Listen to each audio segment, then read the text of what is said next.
के दशक में स्वतंत्र भारत में कश्मीर की घाटी हिंदू विहीन कर दी गई और ये स्वतंत्र भारत में हुआ। सेनाएं थी, प्रशासन था, कोर्ट थी और सबके सामने अनाज की तरह हिंदू मारा गया और 4.5 लाख हिंदुओं का बलात् धर्मांतरण हुआ और बहन बेटियों का बलात्कार हुआ। ये स्वतंत्र भारत में हुआ। ये ताली बजाने का विषय नहीं है। आज बड़े पैमाने पर 10,000 प्रतिदिन हिंदू बहन बेटियों का लव जिहाद हो रहा है। बड़े पैमाने पर आपका लैंड जिहाद हो रहा है, धर्मांतरण हो रहा है। कौन इसकी चिंता करेगा? सर, बड़े पैमाने पर घुसपैठिए भारत में है, बड़े पैमाने पर लव जिहाद हो रहा है, धर्मांतरण हो रहा है और इसके बाद मदरसा खोलने का अधिकार नहीं दिया है। फिर यह मदरसा खुल कैसे रहे? यह तुष्टीकरण की राजनीति इस देश को आग लगा देगी। यह तुष्टीकरण की राजनीति इस देश को आग लगा देगी। 10-20 वर्ष में भारत को इस्लामी राष्ट्र बना देगी। संविधान और लोकतंत्र को जिंदा ही दफना देगी। हिंदू का अस्तित्व, नाम और असली पहचान मिटा देगी। धर्म बचाने की खातिर सड़कों पर आना ही होगा। भारत को भी निश्चित हिंदू राष्ट्र बनाना ही होगा। भारत को विरासत है, यह हमारी बपौती है जिसको कहा जाता है। हमारे पुरखे, आपके पुरखे लड़े होंगे, मरे होंगे, भगे होंगे, किंतु धर्म से समझौता नहीं किया, राष्ट्र की संप्रभुता से समझौता नहीं किया, अपनी सांस्कृतिक विरासत से समझौता नहीं किया। तब हम आप यहां पर बैठे हुए। और जिन नमूने को बाप दादा नहीं ला पाए, जिन्होंने तलवार के आगे अपना धर्म परिवर्तन कर दिया, ऐसे नमूने आप मंच से बोल रहे हैं और आप सब सुनते हो। वो मंच से बोलते हैं, सभी का खून शामिल है यहाँ की मिट्टी में, किसी के बाप का हिंदुस्तान थोड़ी है। ऐसे हलाला की पैदाइशों को जवाब कौन देगा? जवाब आपको देना पड़ेगा। अपनी गली में आप खड़े होते हो, मोहल्ले में आप खड़े होगे, जहां हम होंगे वहां हम बताएं। जिनके अब्बा ले चुके हैं पाकिस्तान, उनका हिंदुस्तान थोड़ी है। कहीं भी मजार खड़ी हो जाएगी, कहीं भी मदरसा बन जाएगा और हम बर्दाश्त करेंगे? ऐसा नहीं चलेगा। और ये जम्मू कश्मीर में घट गए इसलिए कट गए, पाकिस्तान में घट गए तो कट गए, बांग्लादेश में घटे तो कटे। और उसकी तकदीर स्याही से लिखी जाती नहीं, खून में कुलमे डुबोने का जमाना आ गया। वक्त की तकदीर स्याही से लिखी जाती नहीं, खून में कलमे डुबोने का जमाना आ गया। बदतमीजी कर रहे हैं आज फिर जिहादी वतन में, हिंदुओं आंधी उठाने का जमाना आ गया। इस देश में रहेंगे भारत माता को डायन कहेंगे, इस देश में रहेंगे गाय खाएंगे। ऐसे नहीं चलेगा। हम त्याग चुके वो मानवता, जो कायरता कहलाती थी। हिंदू अगर तिलक लगाता है कट्टरता समझी जाती है। नियम न माने जो घर के लेकर सामान चला जाए और जिसको भारत से प्यार न हो पाकिस्तान चला जाए। ये जिन्नावादी सोच नहीं, बंटवारे वाली साजिश है। इन मुल्लाओं की आंखों में एक नए मुल्क की ख्वाहिश है। जिन के दिल में जिन्ना है उनको फटकार जरूरी है। कर डालो इनका बहिष्कार, ये भी उपचार जरूरी है। कुछ भी बोल दोगे, गाय खाओगे। इस देश हैं वो नमूने, जयसी राम नाम से होटल खोलते हैं। होली का रंग पड़ जाता है तो दंगा हो जाता है और होली का रंग बेचते हैं। आप इस स्ट्रेटजी को समझिए। इसलिए इन नमूनों का आर्थिक बहिष्कार करो। वो कहता है 25 करोड़ हिंदू राष्ट्र में सर्वे भवन्तु सुखिनः होगा। ये भी सुखी होंगे, लेकिन राष्ट्र और संप्रभुता से ऊपर नहीं। ये हमारी आपकी विरासत है, इसको बचाने के लिए आप सबको आगे आना पड़ेगा। कभी मनमोहन सिंह जो पूर्व प्रधानमंत्री रहे, कभी उप प्रधानमंत्री लालगढ़ अरवानी रहे, मिल्खा सिंह रहे, इन लोगों ने कभी सोचा था कि एक दिन ऐसा भी आएगा कि हमको घर, खेत, दुकान, मकान, खलिहान सब छोड़कर भागना पड़ेगा?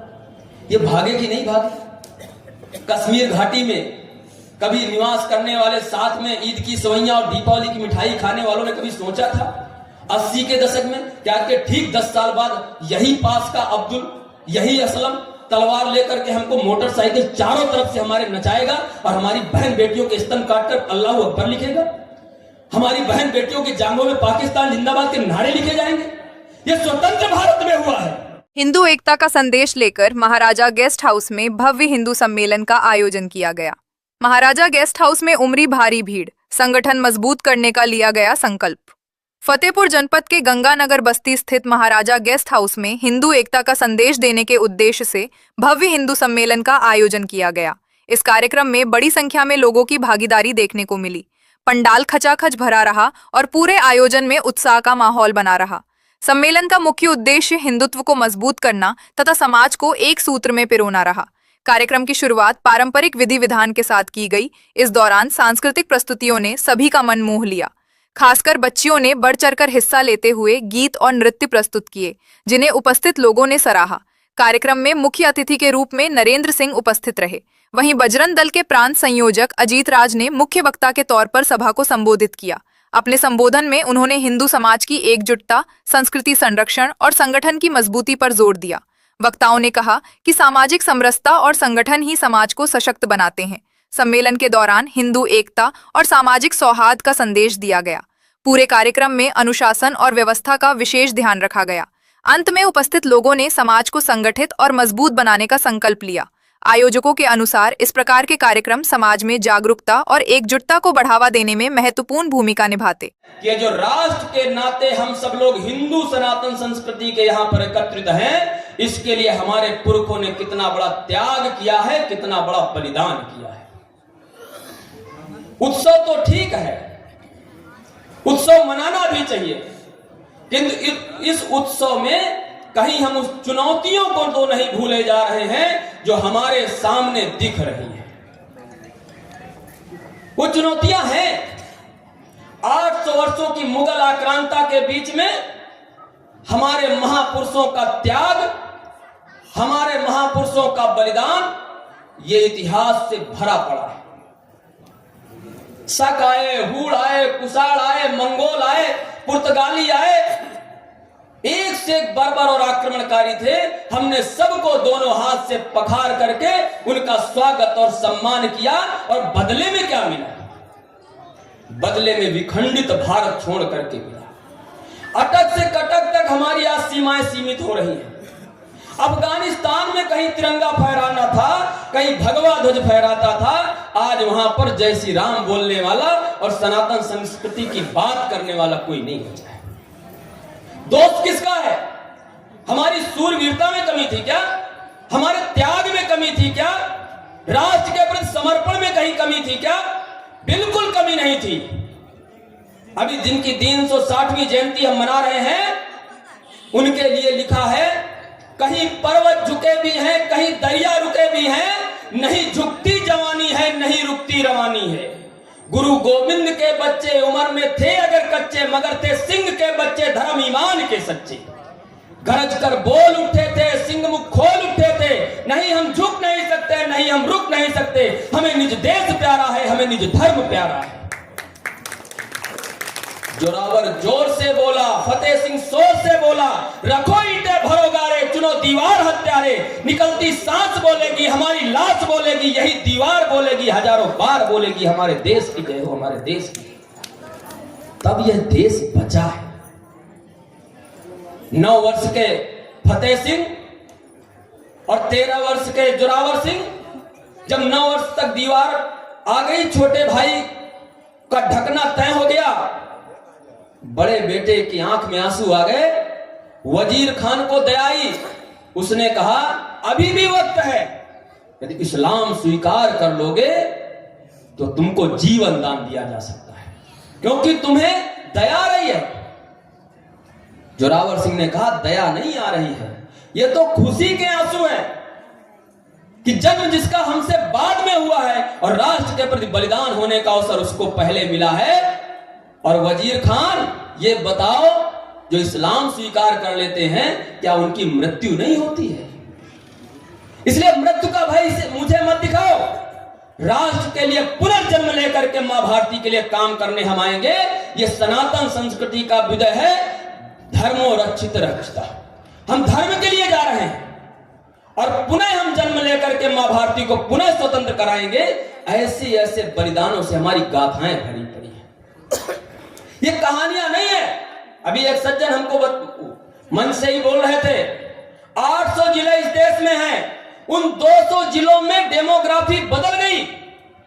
उन 200 जिलों की डेमोग्राफी बदल गई, मतलब इस तरह के हिंदू सम्मेलन बंद हो गए। उन 200 जिलों की डेमोग्राफी बदल गई, मतलब कांवड़ यात्रा बंद हो गई। 200 जिलों की डेमोग्राफी बदल गई, भारत माता की जय के घोष के नारे लगने बंद हो गए, रामनवमी की यात्राएं बंद हो गई। और ये स्वतंत्र भारत में हो रहा है। हिंदू सम्मेलन में इसका भी चिंतन करना है। ये जो आंधी चल रही है, आपको ये कहानी लगती होगी, ऐसा तो नहीं होने वाला, ऐसा तो नहीं हो सकता। आप विचार करो, महाराजा रणजीत सिंह अफगानिस्तान और पंजाब तक उनकी तूती बोलती थी।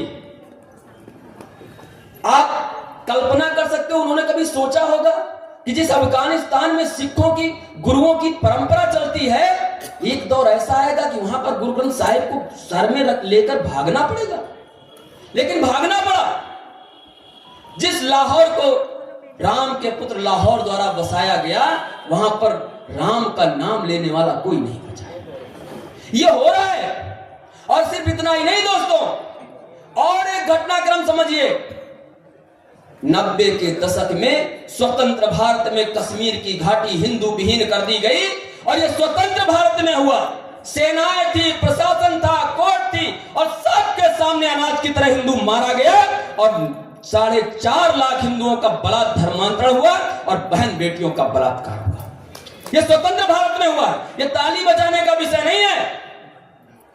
आज बड़े पैमाने पर 10,000 प्रतिदिन हिंदू बहन बेटियों का लव जिहाद हो रहा है। बड़े पैमाने पर आपका लैंड जिहाद हो रहा है, धर्मांतरण हो रहा है। कौन इसकी चिंता करेगा? सरकारें बचाएंगी। सरकारें बचाती हैं किसी को? महाराजा रणजीत सिंह की थी व्यवस्था, नहीं बचा पाए। आने वाली पीढ़ी को मुस्लिम बनने से रोक नहीं पाए। ये कौन सी विचारधारा है? हमने तो सबको कण्वांतो विश्वारम, पूरी दुनिया को श्रेष्ठ बनाने का सपना लिया था सनातन संस्कृति ने। वसुधैव कुटुंबकम का पूरी दुनिया में भाव देने वाले हम लोग हैं। फिर आज हमारे ही अस्तित्व पर संकट क्यों मंडरा रहा है? गलती कहां हो गई? गलती तो हुई है। ये दोष किसी तीसरे का नहीं है, ये दोषी हम और आप हैं। उस गलती को ठीक कौन करेगा? ठीक भी हमको और आपको ही करना है। आज सबकी जिम्मेवारी बनती है अपने हिस्से का भारत बनाना है। आज के 20 दशक के बाद ये हिंदू सम्मेलन होते रहेंगे। जिस तरह से डेमोग्राफी बदल रही है, इसमें यक्ष प्रश्न खड़ा हो रहा है। बड़े पैमाने पर घुसपैठिए भारत में है, बड़े पैमाने पर लव जिहाद हो रहा है, धर्मांतरण हो रहा है, और इसके बाद भी हम शांत बैठे हैं। इस देश में 6000 तहसीलें हैं। उन 6000 तहसीलों की 1500 तहसीलों की डेमोग्राफी बदल गई। यह स्वतंत्र भारत का दर्शन है। एक जगह हम ऐसे बोल रहे थे, उन्होंने कहा कि वहां की बात अलग है। हमने कहा वहां की बात अलग नहीं है, यह पूरे भारत का दर्शन है। हम अपने अस्तित्व के लिए यदि नहीं खड़े हुए, हम नहीं लड़े, तो आप विचार करिए आने वाली पीढ़ी तिलक लगा पाएगी क्या? चोटी रख पाएगी क्या? हिंदू सम्मेलन हो पाएंगे क्या? भारत माता की जय के नारे लगेंगे क्या? यह सबसे बड़ा हमारे सामने प्रश्न खड़ा है।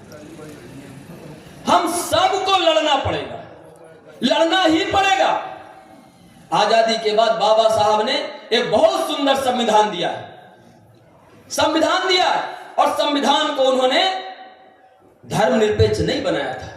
लेकिन आजादी के बाद जिनको सत्ता मिली दोस्तों, उनका एक ही मकसद था कि इस देश की सनातन संस्कृति को कैसे नष्ट किया जाए। मुगलों ने जिस संस्कृति को टुकड़ों टुकड़ों में बांट करके हमसे अलग किया, आजाद भारत में वही काम कानून बनाकर कांग्रेस ने किया। हम सब बढ़ते गए, घटते गए, और परिणाम यह हुआ कि देश के पहले प्रधानमंत्री ने कहा I am accidental Hindu.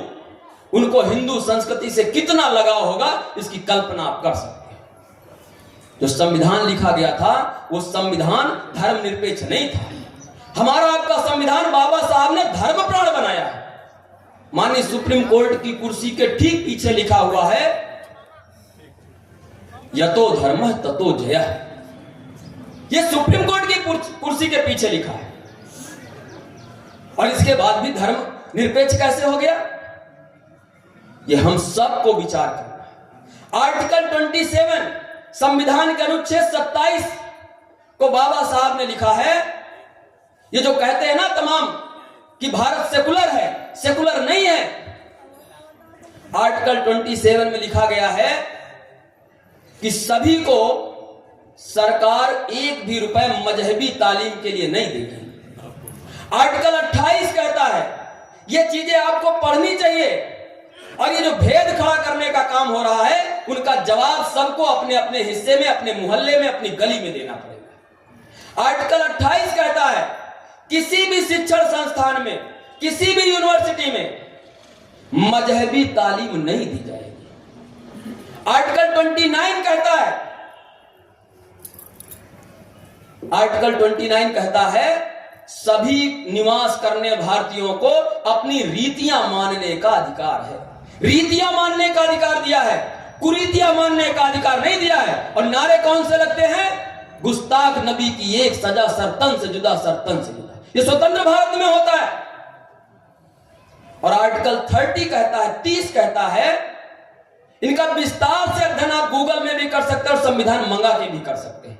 Article 30 कहता है सभी अल्पसंख्यकों को अपने शिक्षण संस्थान खोलने का अधिकार है। शिक्षण संस्थान खोलने का अधिकार दिया है, मदरसा खोलने का अधिकार नहीं दिया है।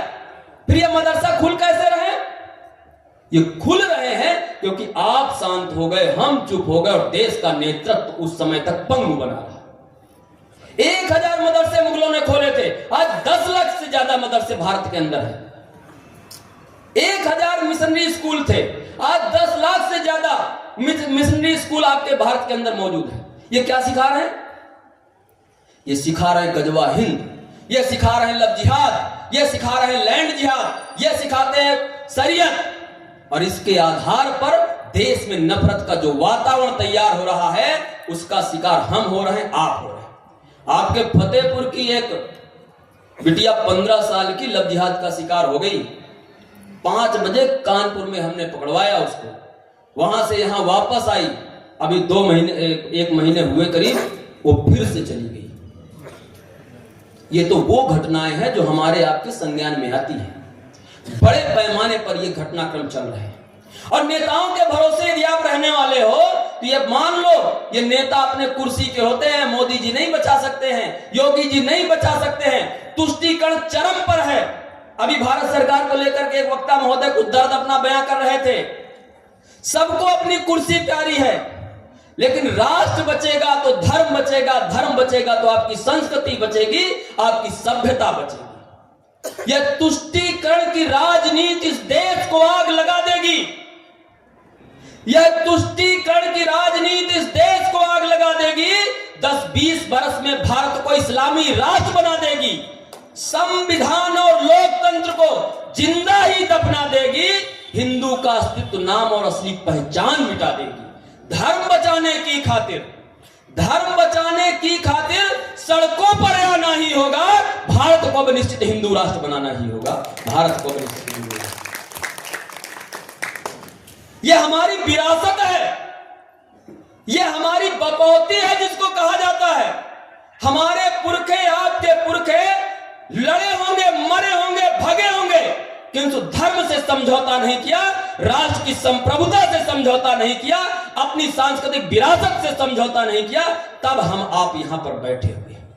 और जिन नमूने को बाप दादा नहीं लड़ पाए, जिन्होंने तलवार के आगे अपना धर्म परिवर्तन कर दिया, ऐसे नमूने आप मंच से बोल रहे हैं और आप सब सुनते हो। वो मंच से बोलते हैं, सभी का खून शामिल है यहाँ की मिट्टी में, किसी के बाप का हिंदुस्तान थोड़ी है।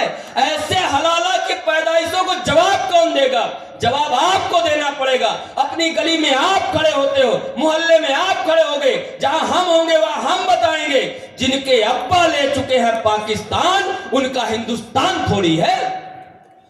यह हमारी विरासत है, यह हमारी सांस्कृतिक धरोहर है, इसी राष्ट्र के लिए मर मिटे हैं। जब हम इस देश की जय का नारा लगाते हैं दोस्तों, तो हमारे सामने कोई मानचित्र नहीं होता है, साक्षात हमारी भारत माता खड़ी होती है। हिमालय जिसका मुकुट है, पूर्वी पाकिस्तान पश्चिमी पाकिस्तान जिसकी दोनों भुजाएं हैं, नर्मदा जिसकी कमर है, विंध्याचल जिसकी करधनी है, पूर्वी घाट और पश्चिमी घाट जिसकी दोनों जंघाएं हैं, और श्रीलंका जिसके नीचे चरणों में नारियल की तरह पड़ा है, और हिंद महासागर जिसके पांव पखारता है, वह हमारी मां है। इसी के लिए जीना है और इसी के लिए मरना है। ऐसे चलेगा क्या? कहीं भी मजार खड़ी हो जाएगी, कहीं भी मदरसा बन जाएगा और हम बर्दाश्त करेंगे?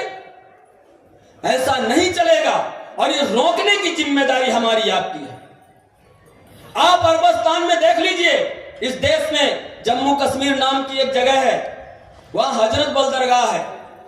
वहां कहते हैं मोहम्मद साहब का बाल रखा है। अच्छी बात है, उनका बाल है, उस धर्म के मानने वालों को सम्मान उनका है।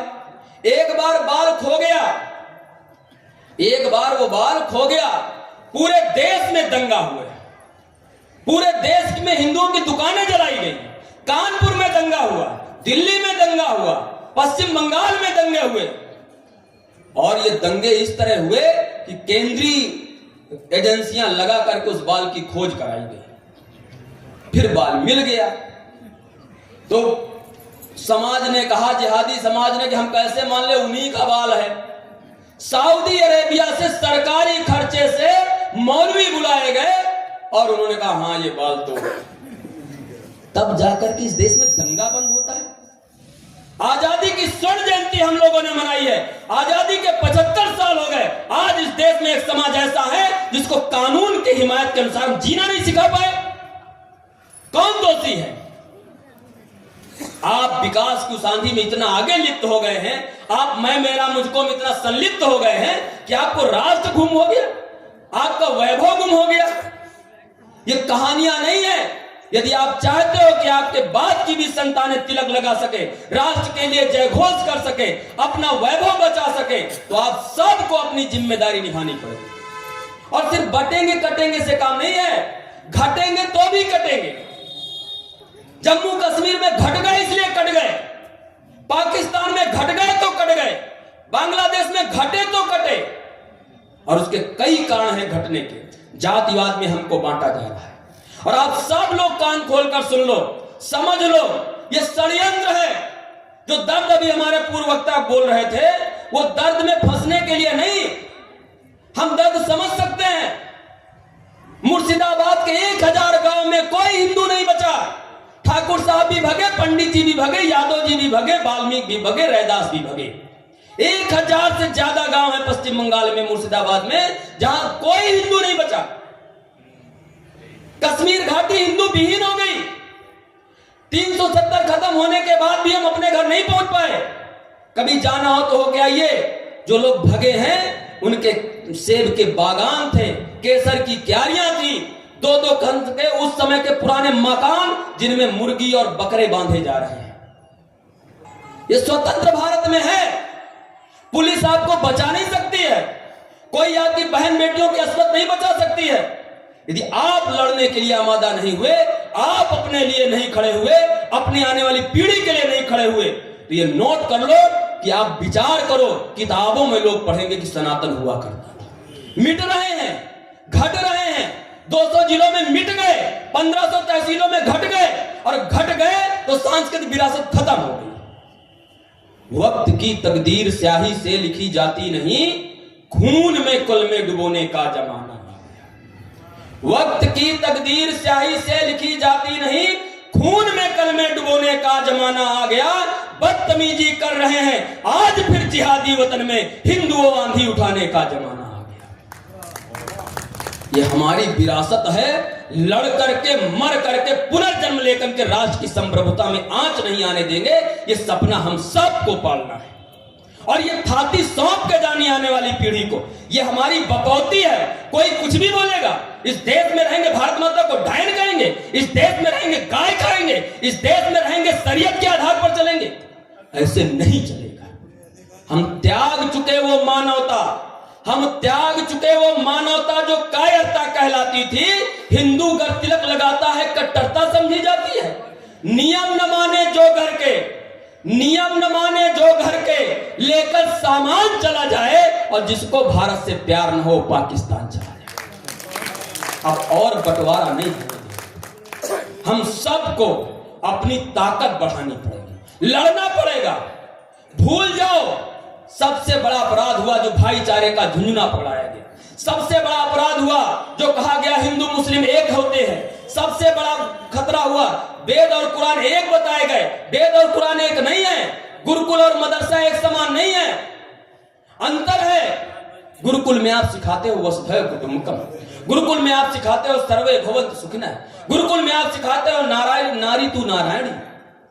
यह गुरुकुल की परंपरा है। और मदरसा में क्या सिखाते हैं? लव जिहाद, लैंड जिहाद, धर्मांतरण, शरीयत, गजवा हिंद। और ये छूट कैसे मिल रही है? मदरसा खोलने का कोई कॉन्सेप्ट नहीं है। कुछ काम आपको करने पड़ेंगे। आप यहाँ के सांसद विधायक से बातचीत करो, सड़कें बनेंगी टूटेंगी, बिजली आएगी जाएगी, लेकिन आंख में आंख डाल के पूछो ये मदरसे क्यों चल रहे हैं। आंख में आंख डाल के पूछो 200 जिलों की डेमोग्राफी बदल गई, आपका उसमें क्या मत है? लव जिहाद 10,000 बहनों का प्रतिदिन हो रहा है, इसमें आप क्या सोचते हो? इसमें क्यों प्रश्न नहीं खड़ा करते हो? ये सब हमको जिम्मेदारी है। मैं दर्पण दिखलाऊं तो आग लगाऊं कहते हैं, मैं दर्पण दिखलाऊं तो आग लगाऊं कहते हैं, कुछ बुद्धिमान सच कहने पर हमको भड़काऊ कहते हैं। कब तक भाईचारे के नारे में हम पिसते जाएं? कब तक शैतानी पत्थर को हम चंदन से घिसते जाएं?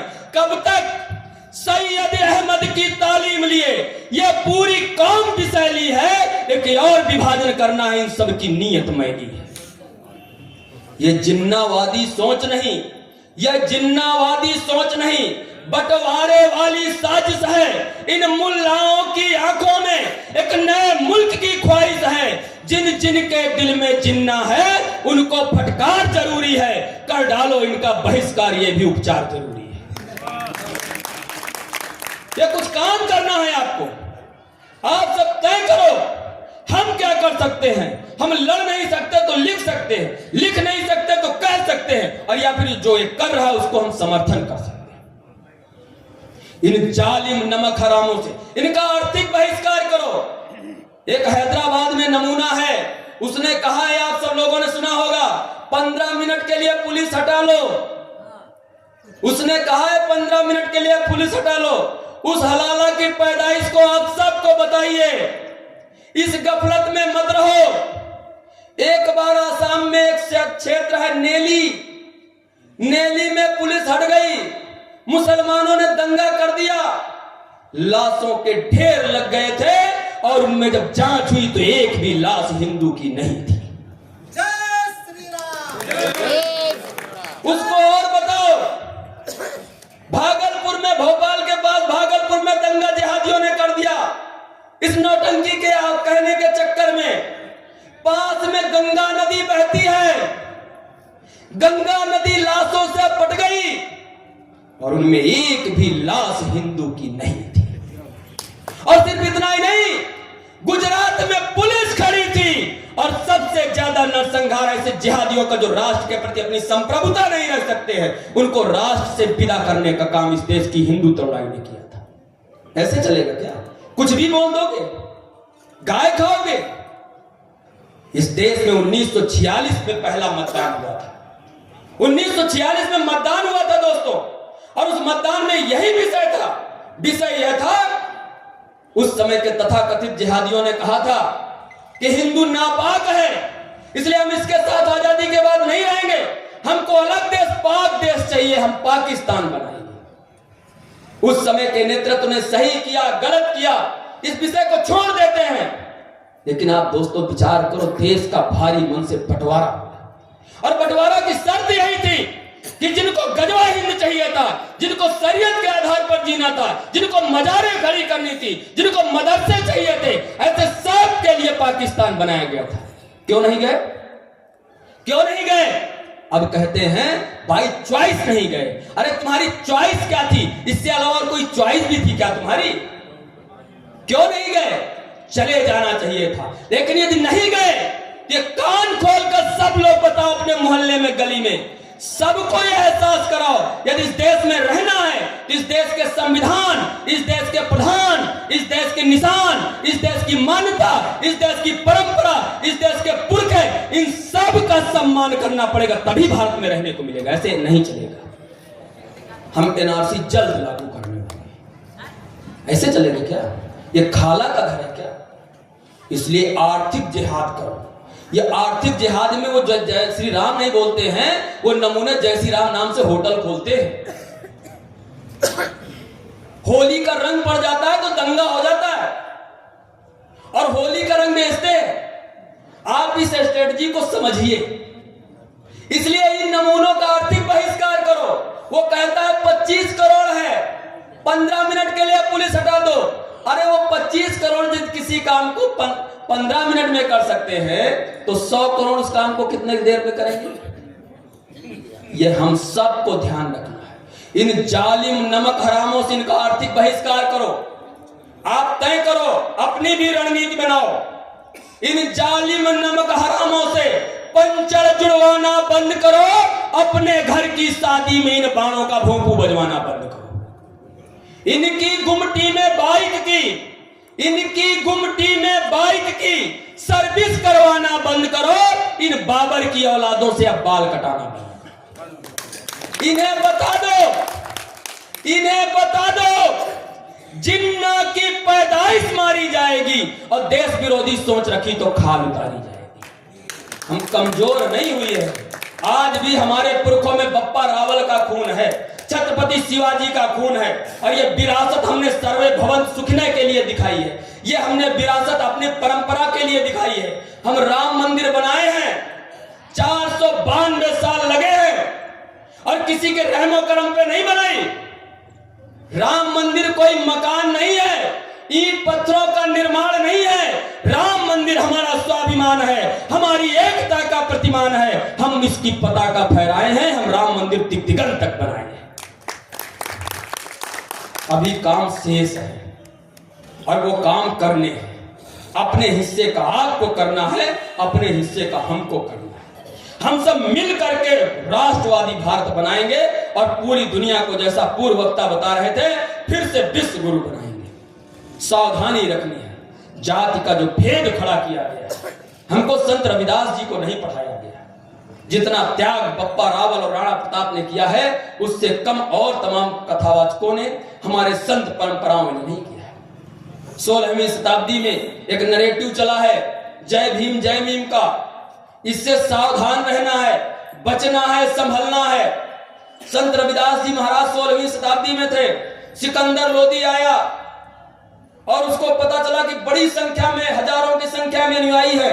यदि संत रविदास जी को इस्लाम स्वीकार करा लिया जाएगा तो बड़ी संख्या में मुसलमान बन जाएंगे। संत रविदास जी के पास, उसके पास एक सदना फकीर बड़ा विद्वान था। सदना फकीर को भेजा कि उसको शास्त्रार्थ करो और उसको हिंदू धर्म में वापस, मुसलमान धर्म में वापस लाओ। उसने शास्त्रार्थ किया, वो इतना प्रभावित हुआ कि वो स्वयं संत रविदास जी का शिष्य बन गया। सैनिकों को भेजा, पता लगाया तो कहा वो तो स्वयं राम राम जप रहा है। दोनों को कारागार में डाल दिया गया और कहा यदि मृत्यु को भय मानते हो तो इस्लाम स्वीकार करो। संत रविदास जी ने कहा रविदास वाणी नहीं पढ़ाई गई, आजादी के बाद पढ़ाया जाना चाहिए था। तो जो जाति का भेद खड़ा हुआ गया है उसको ठीक करने में बहुत बड़ी मदद मिलती। संत रविदास जी ने कहा मैं नहीं दब्बू बाल गंवारा। उन्होंने लिखा मैं दब्बू नहीं हूं, मैं बाल नहीं हूं, मैं गंवार नहीं हूं, यानी अशिक्षित नहीं हूं। मैं नहीं दब्बू बाल गंवारा, गंग त्याग गहु ताल किनारा, चोटी शिखा कबहू नहीं त्यागू, वस्त्र समेत प्राण भल त्यागू, कंठ कृपाण का करो प्रहारा, चाहे डुबाओ सिंधु मझारा। हम धर्म नहीं छोड़ेंगे। रैदास महाराज जी ने ऐसा लिखा है। ये इनका त्याग नहीं था क्या? और उन्होंने आगे एक शब्द कहा वेद धर्म सबसे बड़ा अनुपम सच्चा ज्ञान, फिर क्यों मैं छोड़ूं इसे पढ़ लूं झूठ कुरान। वेद धर्म छोड़ू नहीं कोशिश करो हजार, तिल तिल काटो चाही गोदो अंग कटार। ये संत रविदास जी ने आज उनके अनुयायी जय भीम का नारा लगा रहे हैं। गलती तो हुई है, और ठीक किसको करना है? जो अपने आप को अग्रदूत मानते हैं, जो अपने आप को सर्वे सर्वा मानते हैं, जो अपनी विरासत मानते हैं, उनको फिर से बड़ा होना पड़ेगा। रास्ते दो हैं। यदि मलाई खाने का शौक है तो मान सिंह ने गलत नहीं किया, फिर राणा प्रताप की जय घोष के नारे क्यों? यदि मलाई खाने का शौक है तो राजा जयसिंह ने गलत नहीं किया, फिर छत्रपति जी का जय घोष क्यों? ये हमको आपको समझना है कि राष्ट्र के लिए त्याग और बलिदान की जो भावना हमारी परंपरा में चली आ रही है, उसको हम ही आपको बड़ा मन लेकर के करना पड़ेगा, और सब ठीक होने वाला है। हम फिर से विजयी होने वाले हैं, लेकिन सावधानी और सजगता आपको दिखानी है। जब सोने तक पर जंग चढ़ा, लोहे को दोष लगाए क्या? जब सोने तक पर जंग चढ़ा, लोहे को दोष लगाए क्या? जब मौसम ही मक्कार हुआ, बादल से आस लगाए क्या? और जब हर घर में गद्दार छुपे हो, गद्दारों को आजमाना क्या? इसलिए तो फिर कहते हैं लहू का रंग दिखाना ही होगा, भारत को अब निश्चित हिंदू राष्ट्र बनाना ही होगा। हमारे पास दो घटनाएं हुई हैं, एक त्रेता युग का जिक्र हुआ और द्वापर का भी जिक्र हुआ, और दोनों की बातें मैं एक पंक्ति में कहता हूं। हाथ जोड़ने से यदि रावण सीता को लौटा देता, हाथ जोड़ने से यदि रावण सीता को लौटा देता, तो लंका का ध्वंस न होता, ना रावण मारा जाता। हाथ जोड़ने से दुर्योधन 5 गांव ही दे देता, तो कुरुक्षेत्र के महासमर में इतना ध्वंस नहीं होता। गीता का संदेश सुनो, गीता का संदेश सुनो। गांडी उठाना ही होगा, भारत को भी निश्चित हिंदू राष्ट्र बनाना ही होगा। भारत को भी निश्चित हिंदू राष्ट्र में सर्वे भवन्तु सुखिनः होगा। ये भी सुखी होंगे, लेकिन राष्ट्र और संप्रभुता से ऊपर नहीं। ये हमारी आपकी विरासत है, इसको बचाने के लिए आप सबको आगे आना पड़ेगा।